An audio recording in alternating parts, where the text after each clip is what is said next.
Okay, now I got it. It's been a minute. Okay. Yeah. Three. Get into the two, flow. 3, 2, 1. Hello, everybody. This is the 4th episode of the Grime podcast. I'm your host, the Bin Man, and I am with my good friend Tiffany Sweet. Hello, Tiffany Sweet. Welcome to the podcast. On this podcast, we like to go over. Right now the topic is our past high school experience. I'm interviewing a lot of my friends, and that's what I'm getting from them, with the main points of, the mental health crisis going through our generation and the massive generational gap between us and our parents and how that's affected a lot of people's upbringing. So I brought you on because I want to hear your story, and I'm sure a lot of people would love to hear it too. So, introduce yourself. Oh, my bad. My name's Tiffany Sweet. I like to think of myself creative. I'm an artist. I just be doing shit. I try to do that now. Damn, I like my intro before. I just be living life. Alright, that's perfect. Well, Let's get into it. We all go into high school with certain expectations, and we all think it's going to be a certain way. So tell me, what were your expectations, and how would you describe yourself in the beginning of high school? Alright, my expectation, I thought it was going to be a movie. I thought it was going to be like every high school drama, high school musical, singing, dancing. Not exactly like that, of course, but I thought it was going to be like a movie. I thought shit was just going to be not easy, but I thought it was going to be a whole lot easier than it actually ended up being. And it ended up not being at all how I would have envisioned it for myself because of my scenario, because of what I was going through at the time. It's kind of I almost expected it to stop. Yeah. I think a lot of people felt that way about it, especially me, Well, yeah. I feel like everyone thought it was going to be a movie. Everyone saw High School Musical in the 3rd grade and was like, damn, that's about to be me, Everyone thought that. But, of course reality hits you hard. But also, when you were, experiencing high school for the first time, what was your home situation like? And what was your social life like as well? This was the year before my parents got a divorce, so you could only imagine what kind of situation that was in. Just to briefly mention things that have impacted me from the past when it comes to my parents. In the past, I never really felt like I could really ever talk to them about stuff I was going through, because I just felt like it would be dismissed, and sometimes even to this day I kind of feel like that. And specifically with them, on top of that, they were kind of abusive, because parents, we could say that's all they've known, all we want, but it's not always a good excuse. Yeah. You can tell you can say that about a serial killer. Oh, they were just born that way. It doesn't matter. It doesn't excuse their actions. Yeah. Keep going. Yeah. And at home, so it was the year before the divorce. It was really heavy. It was always not always yelling, but it was always really, really tense. You could just feel it in the air. I was just scared to close the door too loud, just in case someone was in a bad mood and they just wanted to take their anger out on me. And I have an older sister, and to be honest, she didn't make it very much easier for me either. She was kind of like a bully to me growing up. So had that situation right before the year of quarantine was not the best. So I kind of grew up with that kind of stress around me, and it kind of came into my school life with me wanting to be as quiet as possible and not wanting to stand up for myself. It kind of came into my people-pleasing traits and stuff like that. Well, speaking of people-pleasing, how did that work out for you? How was your social life at the beginning of high school? At the beginning, it wasn't terrible. Honestly, first few weeks, I had my friends from middle school. I didn't feel very stable in them, but I had them, and then a few weeks went by and they were gone because, East and West, we had different campuses. And everybody said they were going to do one thing, but, everybody wanted a fresh start, and they're going to do what they're going to do. So I ended up with a few people that I had known for, since elementary school, a long time, but those weren't the best friendships. I didn't know that at the time, but yeah, I didn't make any new friends. My freshman year, I made no new friends. I pretty much stuck around. One girl, and just hung out with the people she hung out with, and was a nervous wreck the entire time while doing it. Yeah. Well, I mean, I guess that's a great place to start, if any. Tell me about your freshman year. Oh, freshman year was a rough one. It was, let me think about the first few weeks. Very confusing between, the bus schedules and, East and West and all that, because I didn't even know what was happening. Yeah, and that confused me a lot, actually ended up, getting lost my first day, because I was like, where the fuck am I? Because I forgot I switched campuses at my last block, so that was fun. My dad had to come pick me up. Okay, if I'm being honest, I have a lot of memory loss from those years. I feel like there's full years of my life that I just do not remember and I'm still kind of recovering from. Freshman year is one of them. Freshman year in middle school. Do you think you might know why? Huh? Do you think you know why? Absolutely, I know why. It was one of the most depressing years of my life. I was extremely, extremely depressed, and it was the beginning of me being suicidal and self-harm and feeling extremely lonely and not like I could talk to anyone because I didn't want to be a burden to anyone. And with family, it's made me remember a few things. With family, they were the reasons why I was so depressed. Part of the reasons. I won't completely put the blame on them, but they were one of the few big reasons why I was depressed in the first place, so I didn't want to say anything about it. And with the few friends I did have, they were also kind of contributing to it, or I didn't want to take up too much space and I didn't want to burden them. I didn't want to be too much for them because... How were your friends hurting you? I always felt like I was getting put in second place, if that kind of makes sense. I'll bring up someone specific. I won't say them by name or anything, but I knew this girl since 5th grade, and, we were always on and off friends, and we never really... I don't feel like we ever truly got comfortable with each other, and it was just... whoever else she decided she wanted to bring into the friend group, or a new boyfriend, it was always them over me. No matter how long we knew each other, she never even called me her best friend. I knew her from 5th grade to my sophomore year, and I never felt like I was important enough to really be in her life. In that entire time, I never even went to her house. I never met her parents.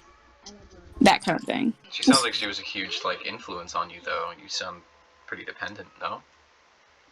Or at least very. at that time. I was extremely dependent on her, and that's why it hurt so much that she couldn't even call me a best friend or, a really close friend like that. And this went out through, your whole first year? Yeah, my whole first year. And second year, honestly. Another big thing about her, she was the reason why I started drinking or smoking at all in the first place. And it wasn't even something I wanted to do, I just needed an escape. And she was a terrible influence on me, not even in the good way. She was just not good for me. She was really fucked up in the head too. And it just was bad on bad on bad, and it was just not... it wasn't good. So that was just your whole first year, and you don't remember much after that? I'm thinking real hard. Honestly, there's I could mention classes, but there's a few classes that I always look forward to, but we don't have to talk about the depressing stuff. We can talk about the good stuff too. I'd hate if the whole time we were just talking about the most god-awful stuff.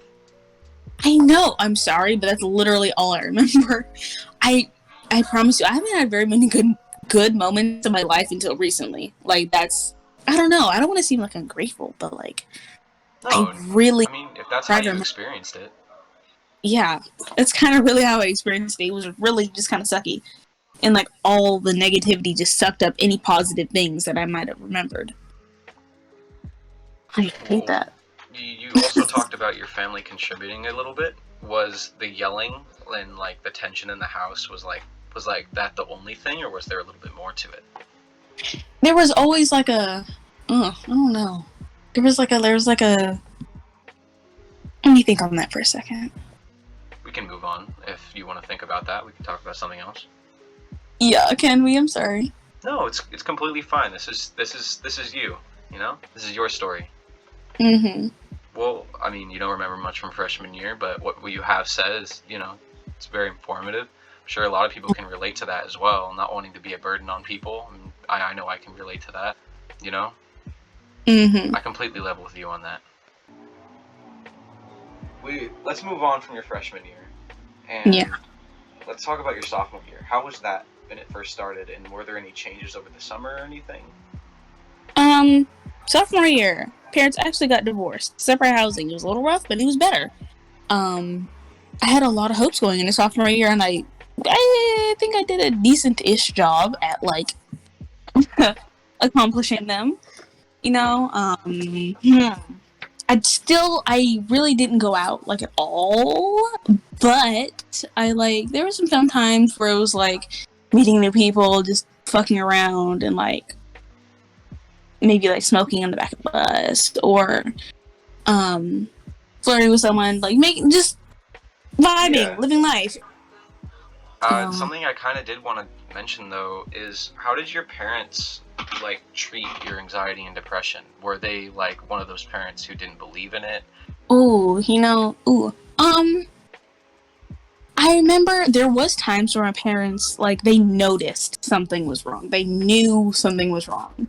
And I would always just deny it. Like, I remember the phrase, "Are you okay?" was asked to me so often.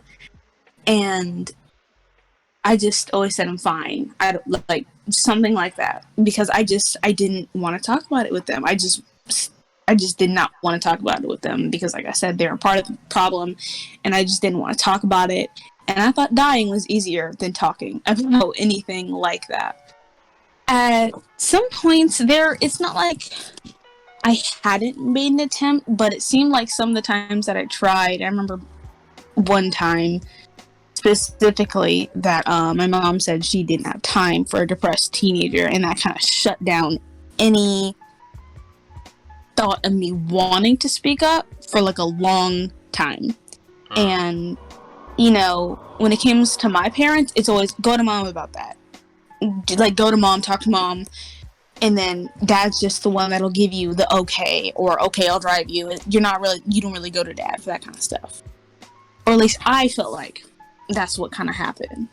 Yeah. And they themselves have their own problems and stuff, so like they weren't non-believers. They experienced it, they have it, but it was just it was the fact that you didn't see them supporting you.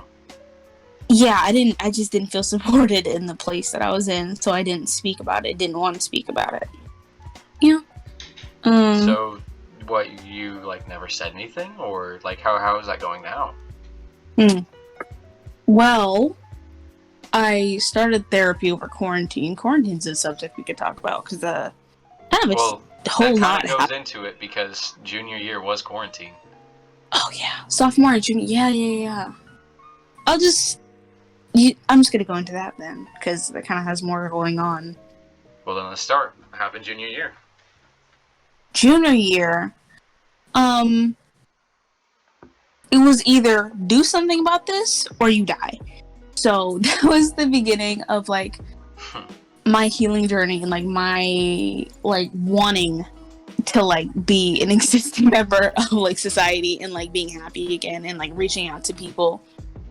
Like, we all know what happened over quarantine. It was really it was rough on a lot of people. it was rough on a lot of people. Like, and with all the Black Lives Matter protests and then COVID, it was a really scary thing to live with day to day.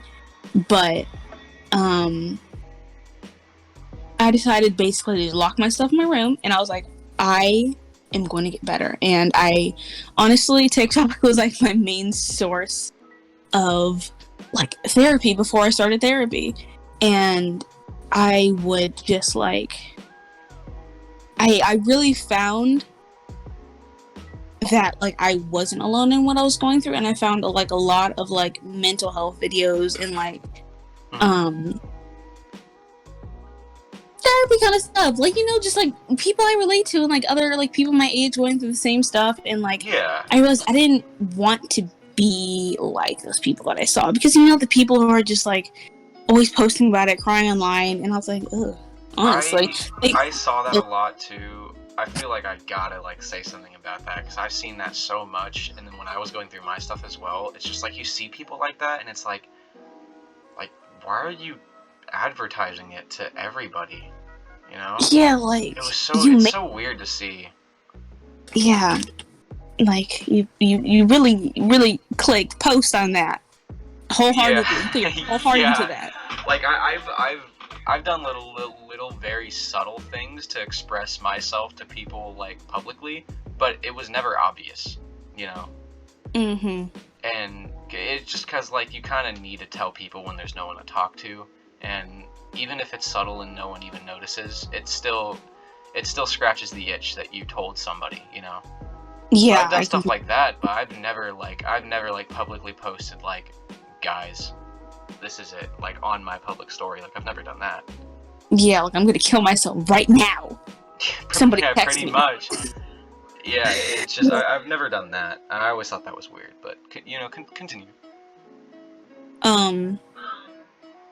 I kind of started. I don't like to talk about my spirituality too much, because even now, like, I don't talk about it with hardly anyone, because it's that private to me. And also, I'm not ashamed of it, but I'm kind of like, it's not controversial, but it's kind of like, I don't know. I just don't want to hear people's opinions on it. I don't want to hear what people think about it, or It's like, up to you. I don't want anyone viewing me differently because of it, kind of. It's not like anything crazy or anything, but it's still one of those things that people will stereotype you for. And it's honestly the thing that saved me. It's the thing that gave me hope. Like, literally one night, I remember, like, praying and being like, give me a sign, something. And, or else I'm just gonna give up. Because I never really wanted to give up on myself. I really just didn't feel like I had any hope, though. And I got a sign that night, and that was the night that I really just found hope in, quote-unquote, God again. Because I did. About that sign? It was literally a video. It wasn't like one of those like aesthetic videos saying it's gonna be all right. By the time, in like 24 hours, your day is gonna turn around. Oh, I hate those. Those are so dumb. Yeah, it wasn't one of those, but it was, I don't know, it was like a video that kind of said like, you know, it was something along the lines of like, basically have hope for your future because you can do good. And it kind of hit me because it's gonna sound weird, but literally when I was younger, I kind of heard something, but like I kind of felt like I know I'm gonna change the world. Like I quite literally heard those words in my head when I was like 3 or 4, and then again when I'm 8, and it kind of reminded me of that, because before the depression and all that, that's kind of what I was moving for. I was like, what am I gonna do in this life? Like, how am I gonna change? Because I've been told that I'm gonna change the world, not even by parents, not even by like people around me. I quite literally heard that in my head and was like, okay, how? What's gonna happen? Then I got depressed, and then I remembered it when I saw that video, and that was kind of the video that sparked me back to be like, okay, let's gonna move on. What's gonna happen? What are we gonna do?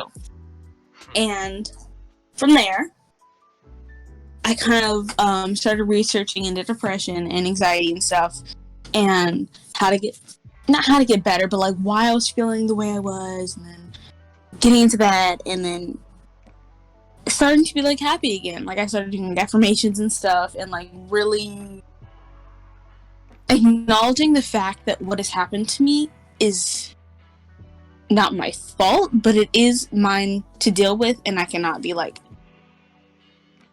fucking with other people because of that. Because I found myself really being like really bitchy to people for a while, just because I was hurting. I was playing the victim, you know.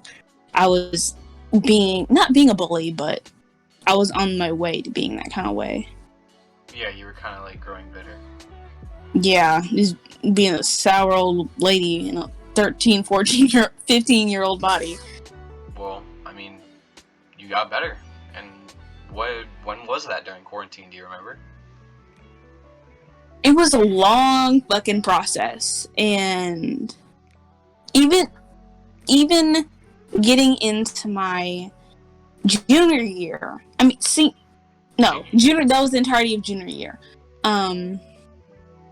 Getting into my senior year, I started therapy, had a therapist. Honestly, didn't help that much, but it was nice to have a person to vent to when I needed to. But getting into it, it made me realize that life doesn't suck. Hold on, that's new. Not like it wasn't, but like it was kind of like, wow, I forgot like talking to people is like this, because you know everyone was all weren't used to like socializing and stuff because we're all inside for a year, and it kind of made me like want to diagnose myself with a few things, because I was like, hold on, even after all of this work I've done on myself, I still feel this way, and people still act this way towards me. Maybe it's not me.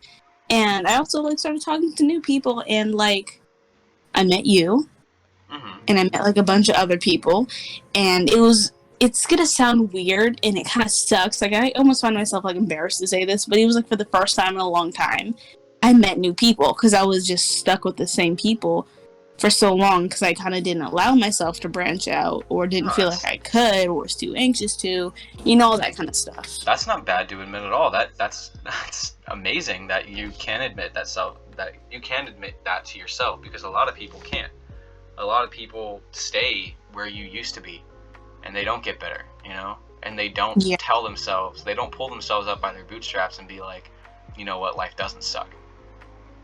Yeah. A lot of people can't do that, and it's not like that's their fault, but the fact that you were able to do that screams volumes. And the fact that you're able to admit, I got better, I met people, and I have made my life better by myself, that's fucking amazing. And you should be proud of that. You shouldn't, you know, I'm serious, you shouldn't be embarrassed to say, like, for judgment, oh, it took me this long to get better. It's the fact that you got better, you know? It's the fact that you saw the light at the end of the tunnel. A lot of people, when you tell them it gets better, they don't believe you, but it does. And you were able to do it yourself. Even though if it was a long, drawn-out process, you did it. And it's not like you had a midlife crisis in your 40s. No, it's not like you were a full-grown adult. You were a kid growing up, learning. You were developing. Yeah, and it's funny because I remember saying I feel like I'm having a midlife crisis at like 14, which is hilarious. I just felt like everything was crumbling. Everything was just burn bad. All emo and everything. But yeah, I really had to kind of kick myself out of the victim mindset and the mindset of that kind of shit. But even then, I still did have my struggles senior year because of literally, I don't know. I kind of don't think I've been socialized well in my life. Like, it's kind of, I sometimes just like have a hard time picking up on like social cues and stuff like that. So like I kind of struggled with that, but it was like the same time, like, shit happens, you know. I've just kind of always been like a little bit. I've always been a tad bit anxious, a little nervous, you know. So like that's always just kind of been me. But I kind of figured it out along the way. And this year I had a handful of things I wanted to do and become. So like I wanted to become this person that was confident in themselves, that wore whatever the fuck they want, that said what they needed to say, and I had like academic achievements that I wanted too. Like I want to have all A's at the end of this semester. At the end of the year, I want to have like 4.0, something like that. And almost achieved that last one, by the way. Got me pissed, but whatever. I had like 1B, but you know, Hey, it's good. you did better than I did, so props to you. Yeah, that grades was always something I've kind of struggled with, so that was a big deal. That like this year, I like during like the semester points, I kind of really stuck with my grades because academically I've kind of always struggled. Like I was put in little programs and stuff in like elementary school, and I thought it was because I was smart and not because I was failing. That's funny, but yeah.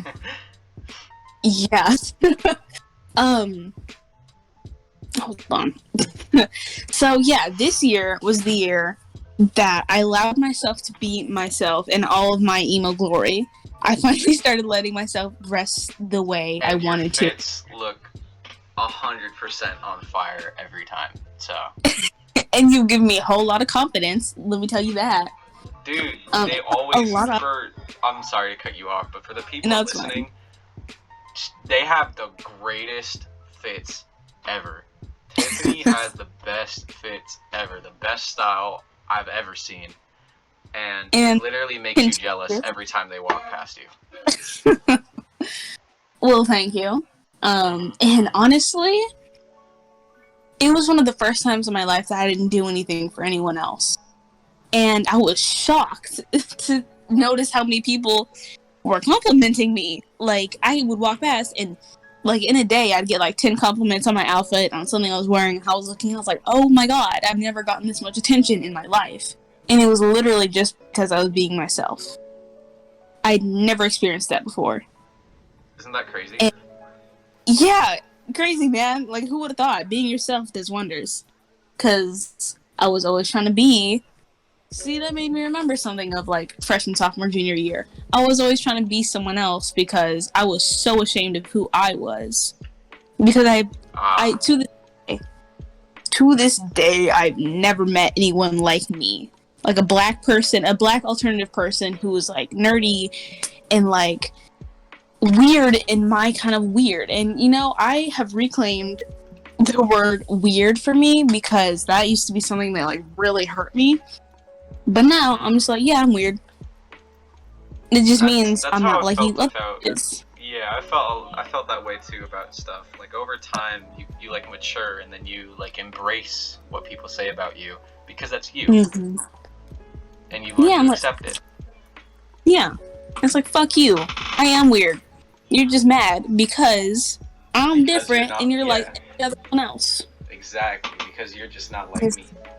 You just don't got the twingle that I got. The twingle? The twingle. You ain't got the twingle that I got. You ain't got the sparkle that I got. True. Yeah, this year was also the year. There was a lot of like identification moments for myself because, like I said, I started letting myself be me, and I don't use any labels whatsoever when it comes to my sexuality or gender. Like, I'm just like, okay, I used almost every label. It was a crazy year for me. It was really, honestly, like one of the happiest times I'd been in a long, long, long time. And that's exactly what we love to hear. Yeah, so like outfits and stuff like that. I started talking to people, and they didn't hurt me because that's what I expected. Like before, like I didn't talk to anyone because I was so scared of getting hurt, and I was just terrified of like everything. That's huge. I fucking goddamn, I felt that. Yeah. You're just like constantly afraid of that like rejection. Oh yeah, the fear of rejection. It really fucks with you because I would like to share just a little bit. Yeah. You just making like new friends and stuff. A lot of the time, it's like you can think, how will this backfire on me? Like, how is this friendship gonna end? Is it gonna end horribly? Like, you always think about the end when the beginning starts. And it's just like, you get afraid of that rejection constantly, and then you overthink, and then the scenarios go through your head, and you're just being an idiot about it. Yeah.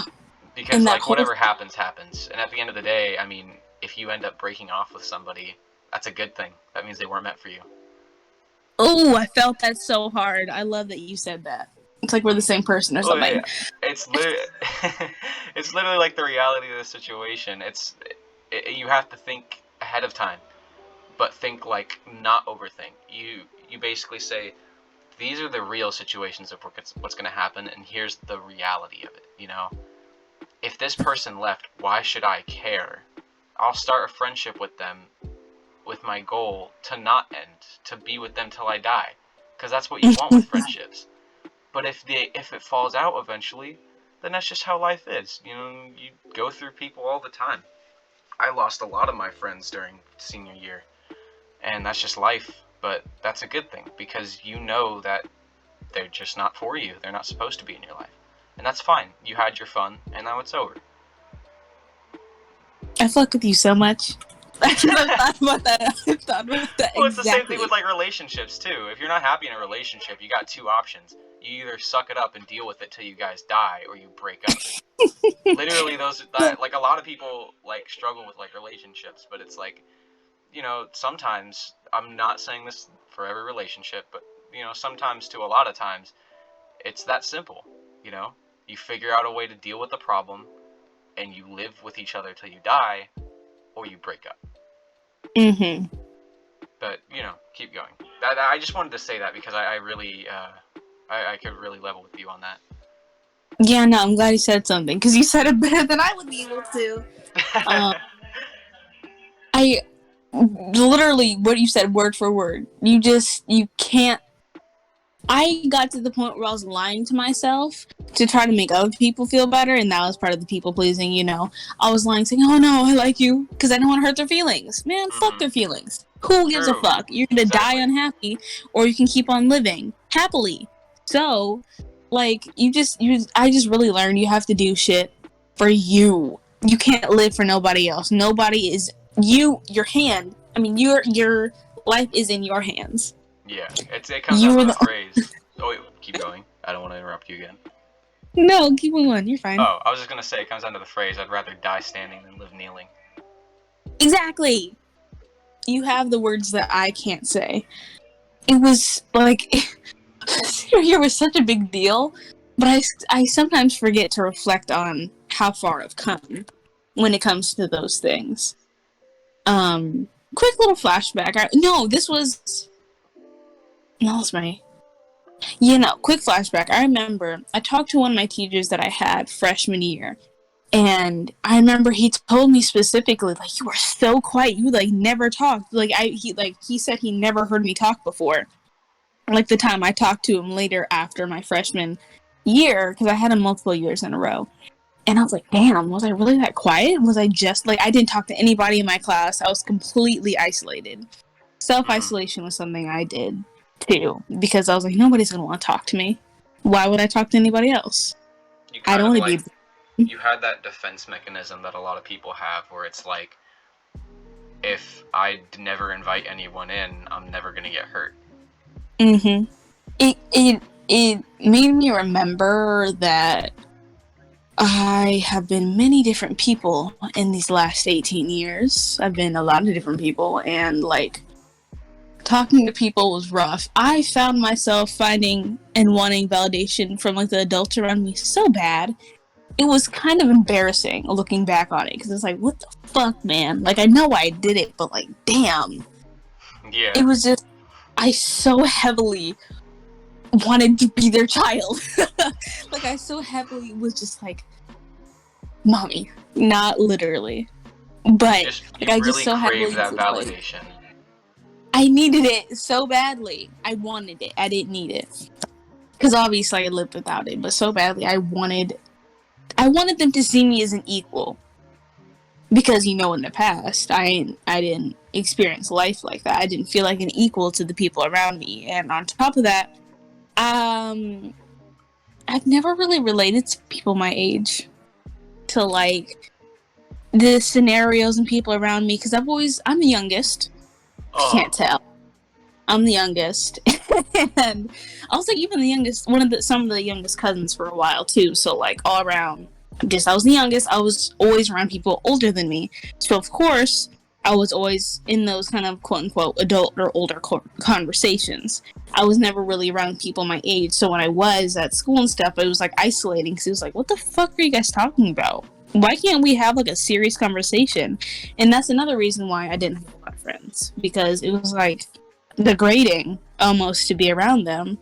Well, And honestly, yeah. There's a lot of people where you're just around them, and it's just like they're so immature and so stupid that it's just like it's insulting that you're associated with them.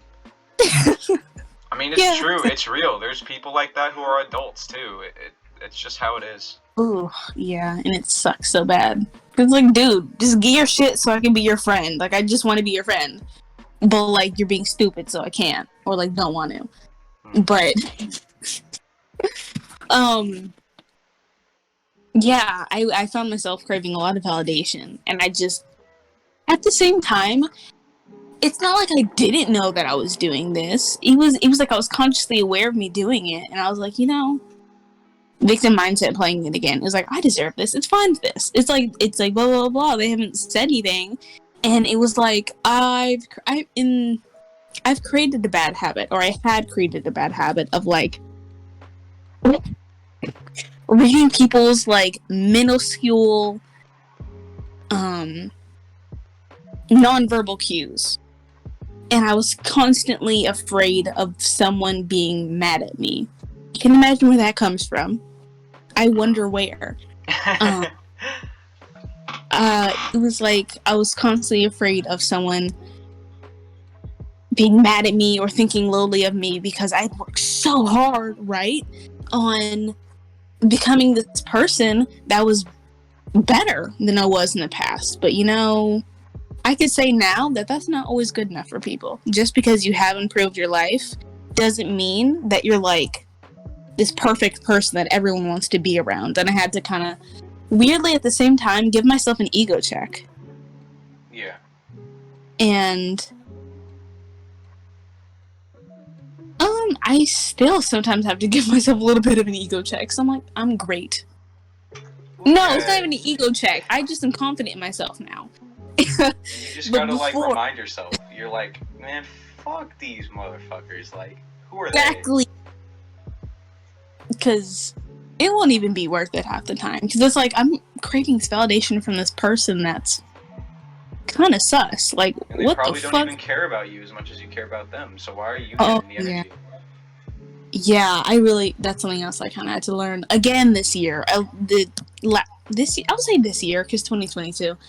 This year, that was like not putting as much energy into people as equal reciprocation of energy is something I had to learn, because I just didn't know that definition for a long time. I was just okay with giving. Oh yeah, I was just okay with giving and giving and giving and giving and giving with nothing back, just because seeing them made me happy. And a lot of people dealt with that as well. Yeah, okay. Yeah, no, that's partly why I was in that bad friendship for so long. Oh, I cut her off senior year, by the way. Really? And she came back to me like twice. She probably couldn't live without you for certain points. Yep. Because as much as she might have put other people ahead of you, she always needed you to make her feel validated. Oh, yeah. The fact that you left and finally like figured out you're better than her, she needed to be on top, and she needed to be validated from somebody else who was kind of like below her, you know, or who she could put below her. So it's like, damn, after you saying that just kind of shows really what she, like, you already showed who she truly is, but that just even opens it more. Call her out. You don't even know her, but call her out. Exactly. Like, shit like that. Like, I remember in my parting message to her, I had like 7 paragraphs, because it was years worth of stuff that I needed to get off my chest that I never felt I could talk to her about. Like, I remember saying, I feel like a puppy following your trail with no other guidance. Like, I felt like a dog following her. It was so degrading. And thank God I cut it off. Because I've Yeah. never felt more independent in my life than, like, before then. I never felt so, like, independent. I always felt like I had to be with her. Always had to feel like I had to do something with her. And obviously moved on from that and learned from it. It was, that was, like, even now, I find myself missing parts of that relationship. Not her exactly, but I find myself missing how I talk to her and how long the friendship was. Like, how often can you say you have a friend that you've consistently talked to since elementary school? I think people have that type of stuff all the time, where they cut someone off. And it's like, I miss people that aren't in my life anymore. I don't miss them, but I miss the pieces that they gave me that no one else did, you know? Yeah. I think I've talked to you about it before. There's just a few people that I feel like everyone has that they don't miss them. They miss what they gave to them, you know? Yeah. And it's pretty sad that we have a part of our mind just won't give up on that until we find someone to replace that. Mm-hmm. But it's just how it is. I understand that, though. Yeah. Yeah, like I said, she was like, actually, you know what? I ghosted her. And then she texted me like, hey, what happened to us? Like, bro, you know what happened. Bro, like, come on. Like, it wasn't even the first time that, like, sucks, but it wasn't even the first time that I ghosted her. Because, see? You got me warmed up now. You got me thinking. This, Go, say whatever you need to. Yeah, no, this girl in particular, my family had told me not to be around her from the start. They didn't like her. So I never brought her over and I didn't even mention her name. Like, it was that kind of a secret fucking friendship. Can you imagine that shit? That's crazy. Loser behavior by me, and I'll admit it. Fat L. Fat L. No, but from the beginning, they were like, it was like stuff, honestly, it's because the way my family, I won't call it directly. No, I will. It's the way my mom would say things about her that's like, what the fuck would you say that about a 10-year-old? And it was like making me not even want to listen to her. Like, we used to call her, oh, she's a fast half, she's gonna be pregnant by the time she's 15. Like, what the fuck? Why would you say that? That is pretty weird to hear from your parents, especially at such a young age. Yeah, and it was like, made me not want to listen to her in the first place, and Finding I my just kids... moved on. Oh, sorry. No, what were you saying? I was just gonna say, I mean, if I knew my kids were, like, having a bad influence, I wouldn't say that. I'd just be like, stay away from them. But that's, I don't know, it's pretty fucked up to say to a kid. Yeah. Fucking 10-year-old, 5th grade. I'll forever question my mother. But, you know, mommy issues can be for another day. It's like background information that's very important. Because if you get any part of my life out of context, you're like, what the fuck? We're like, this is a whole series and we skipped 2 movies. I was just thinking that right now. Yeah, you can't skip chapters. This is like the Harry Potter series of books. You can't be skipping. Yeah, no. Stop talking to this girl. We were always on and off for years. On and off. Because I was like, I always wanted to do what was best for me. But the convenience of her being in my life always came back. Because I was like, oh, I have someone I already know this year. Like, going into high school. I just had to end it. And it was the best timing because it was right before COVID. So I was forced to, like, not be around her. You don't medicate, do you? You know what? I wanted to. But, that's a story of senior year. Thank you. That's a story of my parents. That's what we're here for. Go on. It's just going to be a bunch of stories. This isn't even like a timeline. I'm not good at timelines. You're just going to get a bunch of stuff. So, like, I wanted to get medication. And I kind of thought about it. I was kind of on edge about it because I talked to my dad about it, and he was like, you don't need medication. You don't need that like your cousin does. Because my cousin, I don't know how else to word it. He's not high functioning on the spectrum of, I think it's autism? Something. He cannot he's dependent on someone else. He cannot Is it be Asperger's? independent and like live by himself and stuff like that. Wait, is it autism or is it like Asperger's or something? Something like that. With my family, we are not heavy on mental health at all. It's not talked about whatsoever. Like kind of taboo, right? Yeah, kind of taboo. So it's like I don't even know what it is. It's either Asperger's or autism or something like that. But my dad was saying, you're not like him. You don't need medication, stuff like that. And he was kind of like, huh? Like, why would you say that? And it kind of made me forget who I was talking to for a second. And that was the 30 minutes before we were going to have this appointment to go and see what was about with this doctor. And that doctor was fucking traumatizing in the first place. Like, he was extremely degrading to me.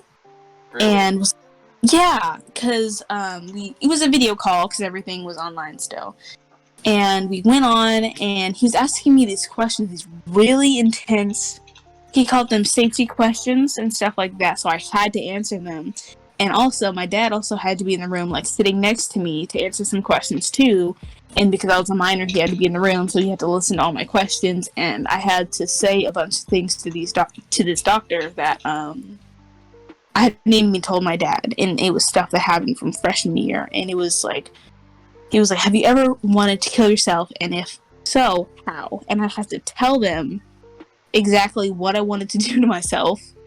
And it ruined so many things for me because I wanted to tell my parents about my mental health, and I was going to until that appointment because of how that doctor forced it out of me, pretty much. How did your dad react? He didn't say much until we closed off the video, and he was like, I'm your dad, you should be able to say these kind of things to me. And that was pretty much it. He didn't say anything else? Not much else. I mean, he kind of rubbed my back, but my dad's never been a talker. He was like, it was obvious he was kind of emotional over it, but it sounded like he didn't really want to show it to you. Yeah, that's just kind of my dad. My dad can be the same way. It's just how dads are, and a lot of guys in general, they just don't want to show that type of emotion. But I'm sure he cared a lot. Yeah, it's just it's a lot of background that doesn't even have to do with high school. When it comes to my parents, I don't even know how to explain it because sometimes I think I'm just making it worse for myself, and it's not actually as bad as it is. But then again, I don't know because I'm in this scenario. I can't look at it from an outside view. Yeah. And I still haven't told my parents about my mental health and stuff like that. Obviously they know I'm in therapy and they know that I talk about it and they know that I'm getting better, obviously, because I'm not depressed in my room, not doing anything, not speaking. You don't hear me eating. You don't see me eating. Obviously they know I'm better, but we haven't talked about it still. And honestly, I don't want to. It's because... Do you want to? Well, yeah, that's a part of the subject. I don't want to go off too off topic, but there's no topic to stay on. We're fine talking about this. We're going on to my mommy and daddy issues then. Yay! Okay. We're gonna have a good time. Woo hoo! Let me get water real quick. Okay, water break. All right, I am back. You are back. You can hear me okay? Yep. Alright, we are back. You are back. Continue. Had all that time to think, and I wasn't thinking a single thought. It's fine. You wanted to talk about your mom and dad. Where the fuck to start? You said you wanted to talk about mommy and daddy issues. My mommy and daddy issues. And how that makes me want to cling to people older than me. And I kind of talked about that. Wanting the... It was always the teach... I always wanted, that... You know how, people were, close with teachers and, they, rely on the teachers to go to talk to someone if you ever, needed to talk to someone. I always wanted that. Mm-hmm. And I've never had that. It kind of There was actually, in my sophomore year, there was kind of a teacher that I would say to this day was like someone who like was one of the reasons why I didn't kill myself, because Mm-hmm. he was just he was one of those teachers that from the beginning made an impact on me. Like from the first day, I remember like I couldn't find my seat or something because I like missed one of the first days of school, and the seating charts were like stupid because nobody knew what was happening yet. I just remember he like kind of was like, I remember I was like shaking my leg. He's like, "Don't do nervous leg on me," and he was like, he immediately made me feel comfortable, and that wasn't something that I was used to.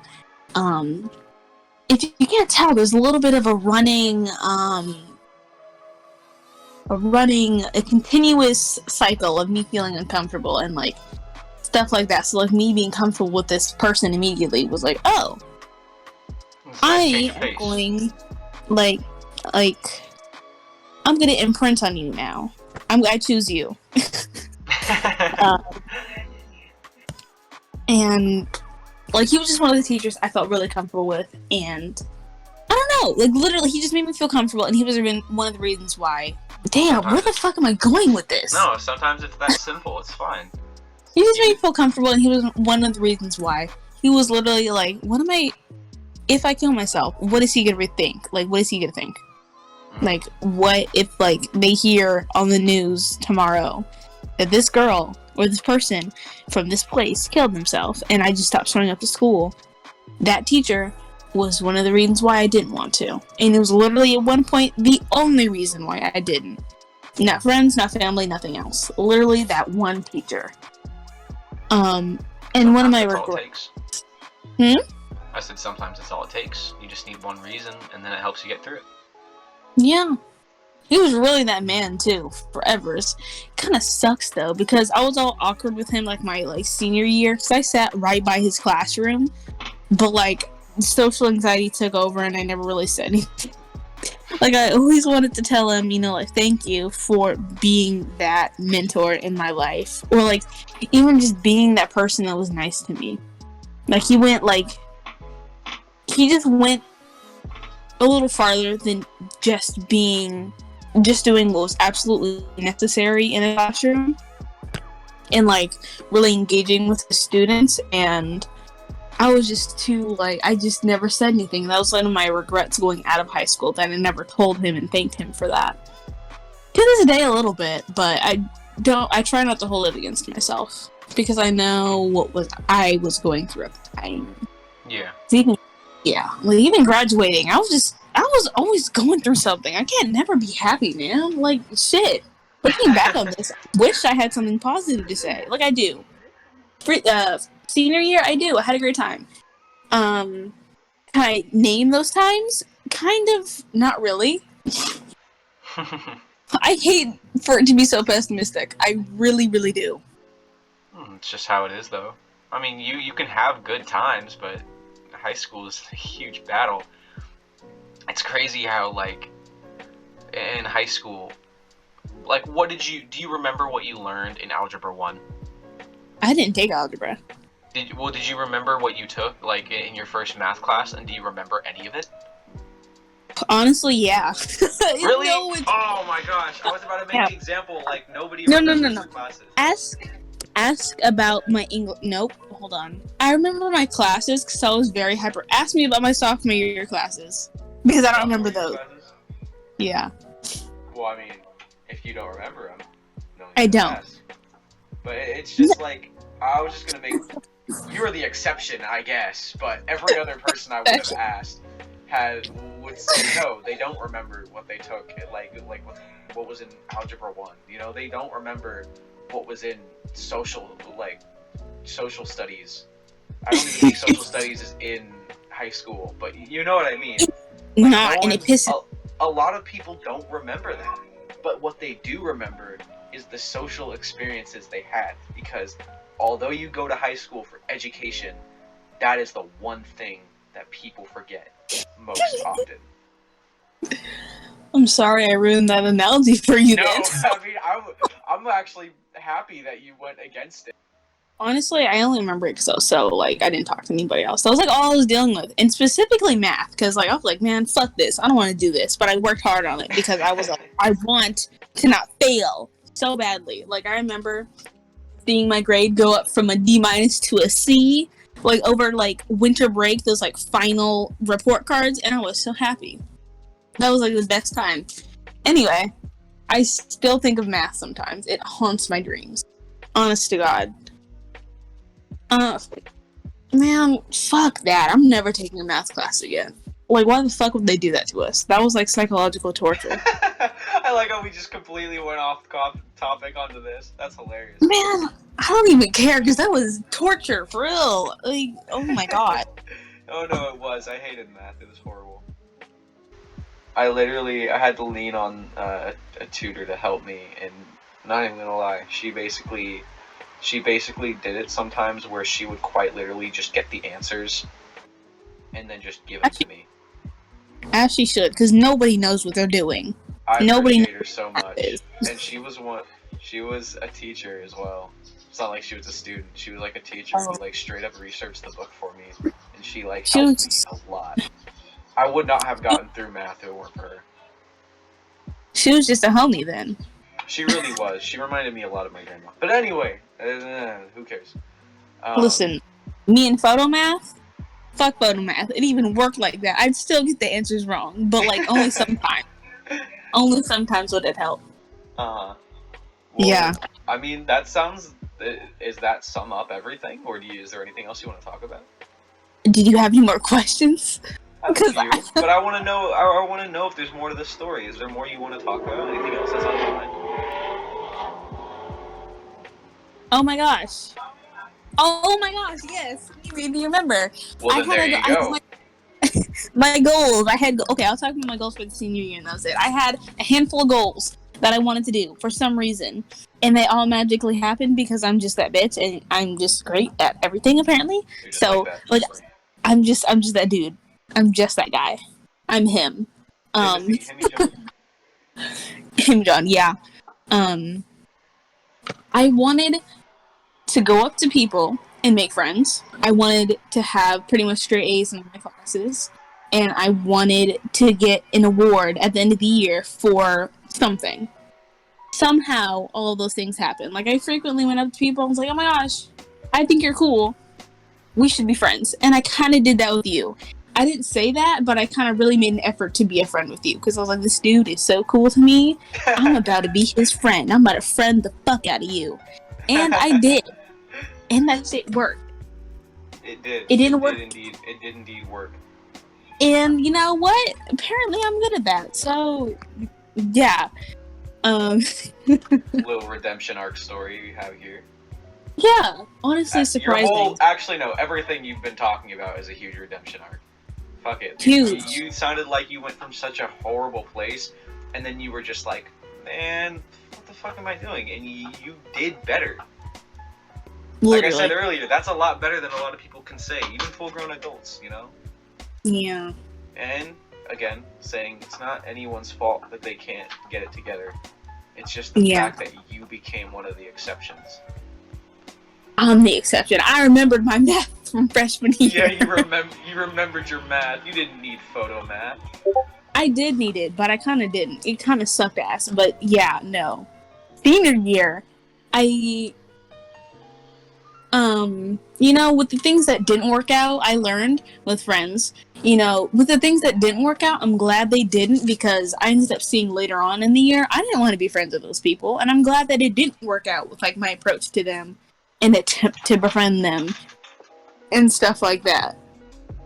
But there's a few people that I still talk to, or I'm still, like, close enough to like their stories and, like, comment every once in a while, that I, like, went up to and I was like, oh my god, you're so fucking cool. I love your hair. I like your this, that, or that. And I got some good friends from it. Or I got some good acquaintances-ish from it. And you know what? That was a huge stepping stone for me. Because I think I was literally, like, I was scared to talk to people or talk in general. Like, I remember there was times where I would literally go days without speaking. Really? Like, quite literally using my voice. and it, like, my voice would be like, my throat would be like sore from talking some days because I wasn't used to it after like talking. Oh my god. Yeah, shit was intense. Now crazy. I talk a little too much, but now you just can't seem to keep your fucking mouth shut, huh? No. That's a good thing though. That's great. I'm happy for you. Yeah. That's crazy. You went days without talking? Yeah, when I tell you I didn't talk to anybody and I just went straight to my room and took a nap or like something like that, and I didn't eat dinner, I didn't leave my room. Quite literally, that was the problem. Eating issues did occur. I could talk about that too, but I mean, I could, but yeah, you could. You really could. It's up to you though. If you don't want to talk about anything, it's completely your choice. I could. I'm gonna finish my senior year thoughts though, okay? Because ADHD ain't gonna get a hold on me like that much. So, grades. That shit was hard, but I did it. That's what she said. That's great. It was hard. I hope this podcast gets nominated for an award so they can show this clip of it. I hope people know me for this video only. Podcast, excuse me. Senior year wrap up. Huh? Senior year wrap up. Let's hear it. Wrap up. End of the year. I got an award for being the best, or being like the best handful for my entire class in both science and English. I got 3 awards. Nice. 2 for one science and 1 from English, and I was so fucking happy with that because those were my favorite subjects that year anyway. Wrap up from senior year. I had friends. I almost had bitches, but actually I do. It worked out. I honestly, I was honestly kind of intimidated of my future. But I ended up taking a semester off because I needed to get my mental health together because it was still a little frighteningly bad even by the end of that semester. And I left with a lot of anxiety of... I have a tendency to be an overthinker in most things that I do. So as soon as I'm done doing something or while I'm doing something, I'm thinking of every little thing I did, how I reacted, how the other person reacted, and in my memories thinking, why did their eyebrow twitch like that when I said that or after I did that thing? Like literally down to like little like tones of voice and stuff like that. Dude, so like I've done that so much where you just like micromanage, or you not micromanage, but you just overthink about somebody, how they like their body posture. You're always like convinced that somebody like they reacted negatively to what you're saying. You're always so careful not to step on anyone's toes. Yeah, it's oh god, terrible. It's so bad. It's horrible, so yeah. It's terrible. Like, even now, I struggle with that. Like, to this day, like, yesterday, not fun. Not a good time. I'm getting over it, though. Because I literally have to tell myself, hey, man, we're good. We did literally nothing wrong. And I just have to literally shut my brain off. I literally have to stop thinking. And just look at whatever I'm looking at. Like, I need a distraction. Like, I need to physically do something. Yeah. And, that's something I could say. As good as I've gotten with my anxiety and depression, it is not going to go away. It's not something that disappears. Yeah. You can work on it and you can manage it. It will not go away. It gets a lot better, and it's 1,000% worth it. It will not go away. It is something you have to manage and something you have to take care of and something you have to continue to work on. Yeah. I think a lot of people think that it's... For some people, depression can be induced and then cured.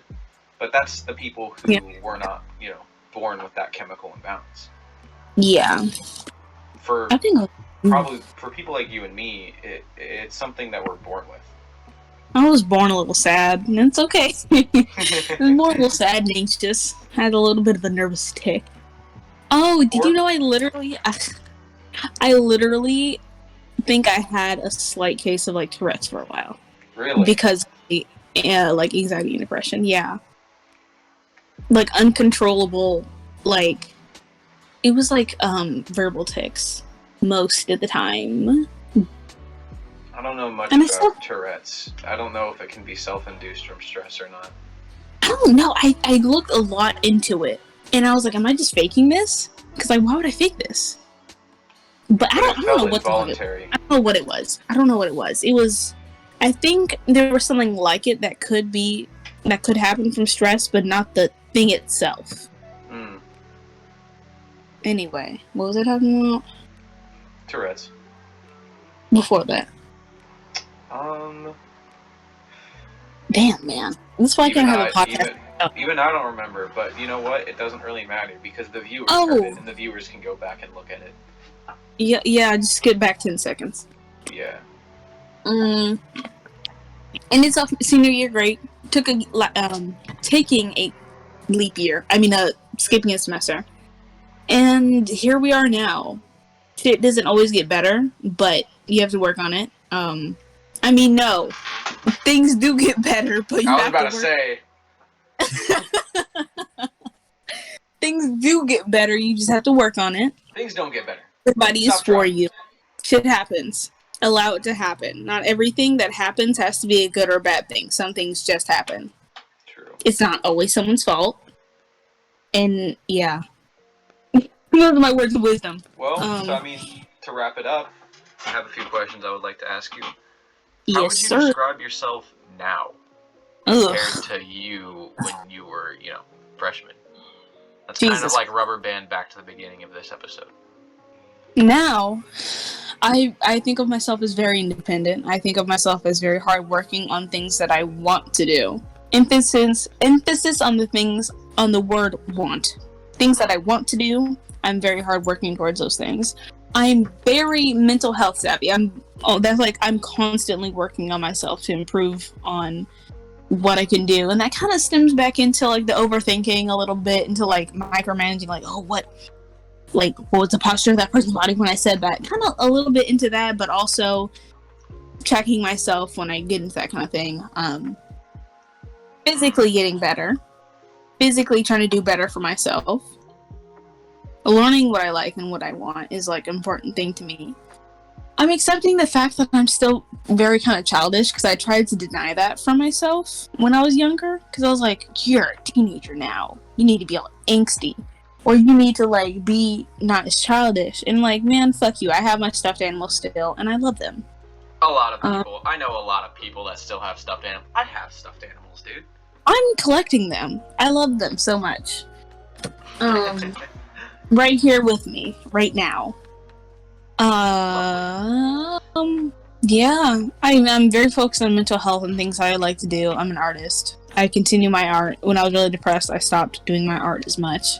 I'm back on track of doing that and like posting and stuff just because I want to, and not because of money, because at one point I did want to do it for money, but it does not work out like that. Yeah, I'm just very interested in the things I like to do in my life right now, and I'm focused on what I want to do in my life, and not what anybody else wants me to do with my life. Something else I would like to ask you is, what does success mean to you? And if you were to achieve your own success, how would you get there? Success to me, if I was to say I feel successful in my life, it to me would mean I feel satisfied in all that I have done and what I'll continue to be doing. I feel like I am on the right track to continue being successful and satisfied with myself. To me, it means that I don't want to say have any worries, but I have nothing that I feel like I need to change in my life. I'm successful. Like I am in the path of success. If I keep on going this direction, then I won't have any problems. Foreseeable problems, of course. And that's obviously not going to be like that forever. You're never not going to have problems forever. True. But that's a little bit of an interesting question. Because you hear that question, but you think about it and it's like, what does that mean? Well, success means whatever you think it means. Success is a personal, it's a perspective, Yeah. What you think it is. I want to say long-term satisfaction and peace with myself. With whatever I'm doing. Well, then keep doing it. Or Or accomplishing a goal that I had been working on long term, and feeling the contentment and what was the word I used? And the contentment and peace I felt from it. I worded that weird, I think. But yeah, makes sense to me. You get what I'm trying to say. I get it. Yeah. I don't know if people listening will, but like, figure it out. All right. Yeah. Well, success, that's a personal thing. I'm really happy that you're on track to do that. Mm-hmm. And I think we can end it here. But yeah. Before we do, tell me what's going on in the life of Tiffany Sweet. What are your socials? What are you doing? What's happening right now? What's happening currently? I'm looking for jobs because I'm tired of being fucking broke. It's not happy here. Not good times. Starting college next semester. Or this upcoming semester. And I'm really just, once again, after I graduated, I kind of noticed I needed to rediscover myself again after that year, and that's kind of what I'm in the process of doing. Like, my likes and dislikes are changing again, so that's something I'm focusing on. My social life, if you're a part of that, I'd be talking to people. I've learned, like, if I want to talk to someone, I'm just gonna be like, hey man, I think you're cool and we should be friends. But yeah, I'll go out every once in a while, see a movie. I don't do a whole lot, but it's a lot of progress from where I have been. And what are your socials? Where can we reach you at? Damn, You did say you were an artist. Come on, you gotta have this stuff memorized. Okay. This is important. Alright, okay. On Instagram, it is no capitals, the weird ones _art. And my regular Instagram is Tiffany_Sweet1_. Alright. And I am very happy to have had you on tonight. You've been an amazing guest. You have had an amazing story. I really appreciate you taking time out of your day to talk to me and fill this wonderful episode of the Grime Bin, where we talk about the dirtiest things in society. Pretty much. That's what I like to summarize it to. Thank you for coming on. Say goodbye to the lovely people. Goodbye, lovely peoples.